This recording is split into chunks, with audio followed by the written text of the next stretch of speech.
So our next speaker, Susan Goodwin, is a social policy academic, and Ranjit Voola is a business academic, which makes them at the two ends of the academic spectrum.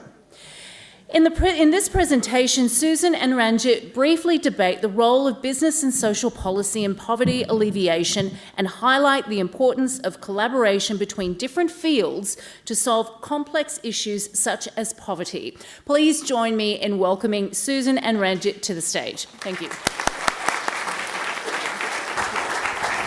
Thank you. That's Ranjit. And that's Susan. To be clear. Slide. Take it away, Ranjit. Okay, we don't have slides, but we'll start anyways. So, we do. Okay, great. Skeptical already. You might be wondering what I'm doing here with the shiny shoes, shiny red tie, and talking about poverty alleviation. There is a purpose to that. But firstly, Susan and I come from two ends of the university, physically, theoretically, and practically. We have very, good sense of skepticism between social policy and business. But we figured out in the last 2 years that actually the way we go forward is by engaging with proactive skepticism, but collaborating together. So just to start off with, so the goal number 1 of the Sustainable Development Goals is end poverty. And I actually believe it's kind of a cohesive core to all the other Sustainable Development Goals. If you look at some of the targets, we would like to end extreme poverty by 2030. So just last week, the World Bank has raised what extreme poverty means. It's $90 per day. Which is still very little. So if you go to the next slide, Susan. Okay, so why should businesses, for-profit businesses, engage in poverty alleviation? Well, we at the business school believe, of course, all of us have a moral imperative, but there's also an economic imperative. For some of you, it might seem like, what is this guy talking about? Well, I'm sure Mahatma Gandhi thought the same when he questioned why you have to fight with swords. Why can't you fight without swords, but still fight? So he redefined fighting. And if you look at Copernicus, he said, why should everything go around the earth?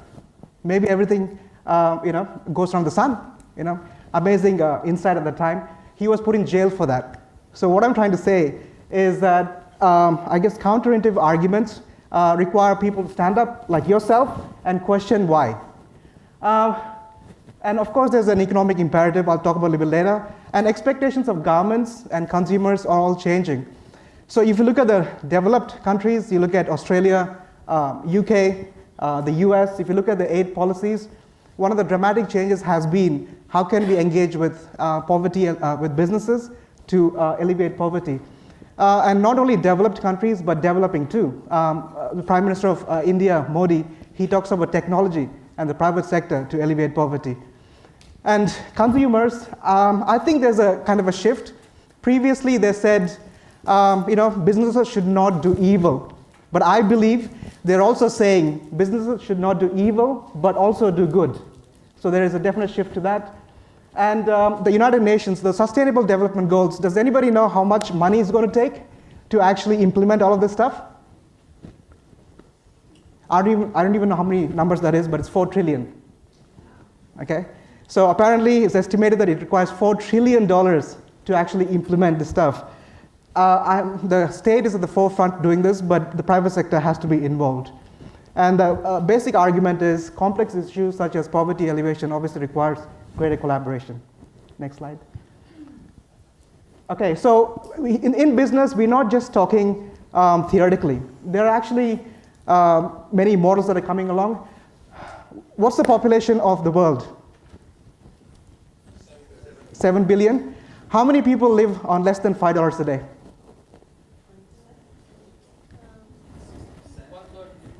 Okay, a number, about 4 billion. So 4 billion out of 7 billion people live on less than $5 a day. So what have businesses been doing? They've been targeting the 3 billion, right? What happened to the 4 billion? Aren't they people? Don't they want to go out and movies or wash their hands. Isn't there a business imperative there? There is. But the key to that is the way we look at business now is, I guess, low volume and high margins. We need to rethink that. Basically, high volume but low margins. Okay, so basically what I'm suggesting is that these models are reshaping how we think about business, and business has a huge role to play in this. Suzanne. Okay, so when Ranjit first introduced me to the idea of alleviating poverty through profitability, or these ideas like high volume, low profit, I was deeply skeptical. I thought, yeah, right, sure. And the first thing that, of course, sprung to my mind was the Nestle baby formula disaster of the 80s that we're still living with. So I'm still skeptical. But that my skepticism doesn't mean I think it's wrong or I think the ideas are wrong. And what I think is interesting is to have a skeptical, productive engagement with these ideas. So you might be asking, why am I so skeptical? I'm a social policy academic, and my work has largely focused on mitigating the adverse effects of capitalism, which, by its very nature, fails huge groups of people. People too young, too old, too sick, too busy caring for others to participate in the labour market, people without skills or access to the labour market, and peoples whose roots to traditional roots to economic well-being have been dismantled by global capitalism. So in social policy, we use the term social protection, which essentially means pooling our resources as a society outside of market imperatives to ensure all members of society can survive and flourish. Interestingly, in my engagement with Ranjit and the world of business, I often hear businesses talking, oh, I've got a really great idea. Why don't we all contribute a levy as businesses to a pool so that we can provide these forms of social protection? And I say, we already have that. That's called the taxation system. And there's benefits for doing that through a government-organised, planned way that's probably going to be a little bit more successful than a range of businesses in a discretionary manner pooling and redistributing resources. So my work then has focused on how best to civilise or tame capitalism through government policies and through community development. So, for example, the implementation of universal healthcare or universal education, universal income support, the redistribution of wealth across the life course, and community-based initiatives aimed at corroding the domination of populations by self-serving businesses. So you can see how can we work together with this kind of skepticism with the shared goal of alleviating poverty. And one of the things that we have done is focus on social justice principles and to look at the way in which social justice principles can be applied across the kind of work we do in government and policy development, across the kind of work we do at the level of not-for-profit, community-based civil society activity and business activity. So one of the contributions I've been making, is that the right? No, you had to go back, I think. Go back. Yeah. To the work in the business school and the work in the Poverty and Profitability Network is to provide a forum for debating and contesting and thinking about the kind of social justice principles that we debate and contest and have as our anchor in social policy and community development work. So, for example, the human rights principle of the inherent dignity of all individuals is something that business students and businesses are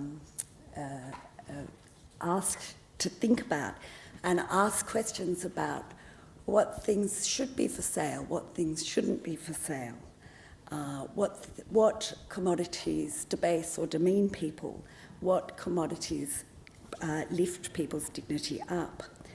The principle of equality and non-discrimination is something that we certainly use in our social policy and community development work.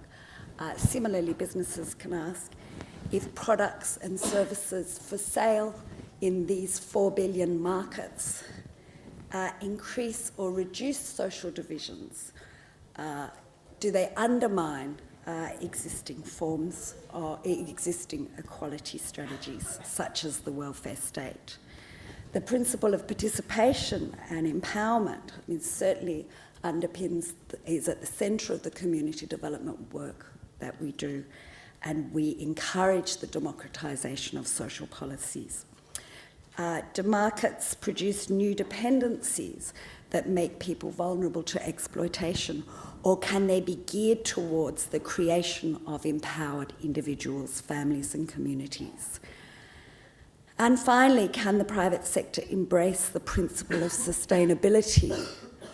And it's something we as community development workers and social policy advocates grapple with as well, both social sustainability and environmental sustainability. We know from the state of the environment that short-term, environmentally careless strategies to make money are no longer feasible. You listening, Ranjit? Yeah. Yes, I am, Suzanne. There are no quick fixes in poverty alleviation, so businesses need to see that what they make and sell has implications for the next generations. And one way we think about this in my area is what we want is an economy where no one and nothing is wasted. So as I said, these principles are heavily debated, and it's really fascinating and really interesting for me to talk through these principles with MBA students and business leaders and people trying to do social good through business. Next slide, please. So Suzanne, if social policy was the antidote for poverty, why is there still poverty alleviation? Why is there still poverty? Anyway, so I think it doesn't help to... I don't think it helps to actually ask that question. And I don't think it helps to have a dichotomous yes or no. Life is much more complex than that. You have to take a nuanced approach. It's where we can intersect.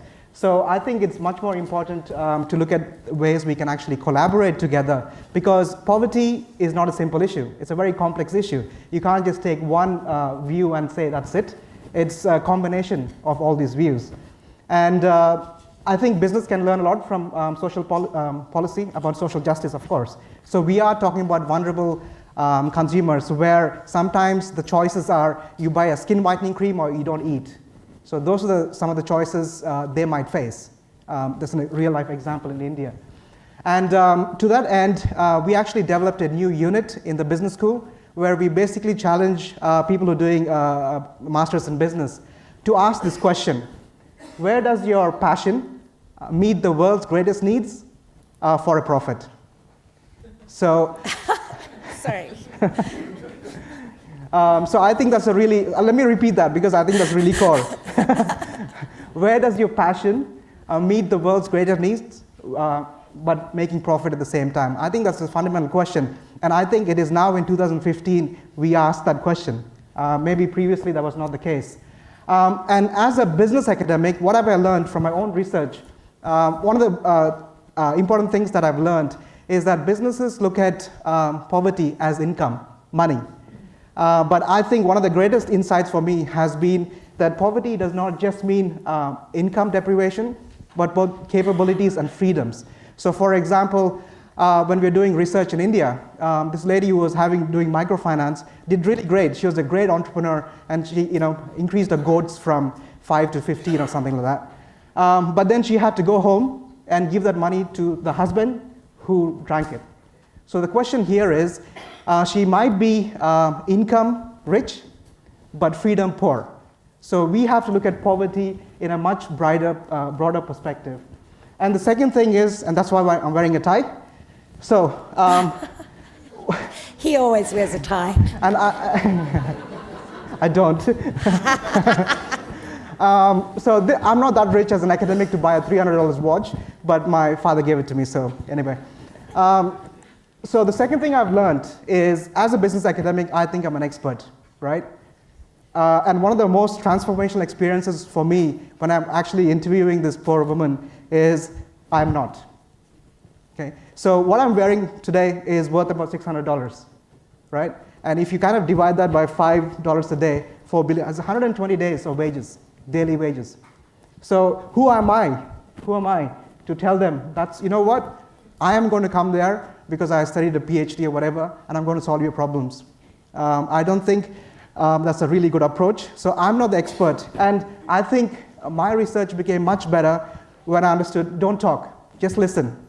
Okay? When this poor woman were talking. So I think these two were some of the greatest insights that Suzanne and her field has given me. Oh, thanks, Ranjit. Is that me? Yeah. Okay, so what did I learn from working with business and working with Ranjit? This point that he jokingly made before about, well, if social policies and community development are the best way to alleviate poverty, why haven't you done it meant a lot to me. And I think I've learned that social policies, community development, and the kind of small-scale stuff that we're doing around microfinance are not enough to address poverty. The other thing I learned was that this greed is good mantra that has characterised our understanding of what business is and what business people are like, it no longer exists. The people we have encountered are not greed as good champions. That social justice principles are relevant to all our poverty alleviation efforts, and people in business are interested in social justice. I'm sorry, I know that sounds like you're really prejudiced of me to be surprised by this, but it's a welcome surprise. And also that sceptical engagement that we have towards each other is very, very productive. And so the polarisation that we have seen traditionally between our disciplines and in the community generally is working against poverty alleviation, not for it. Thank you.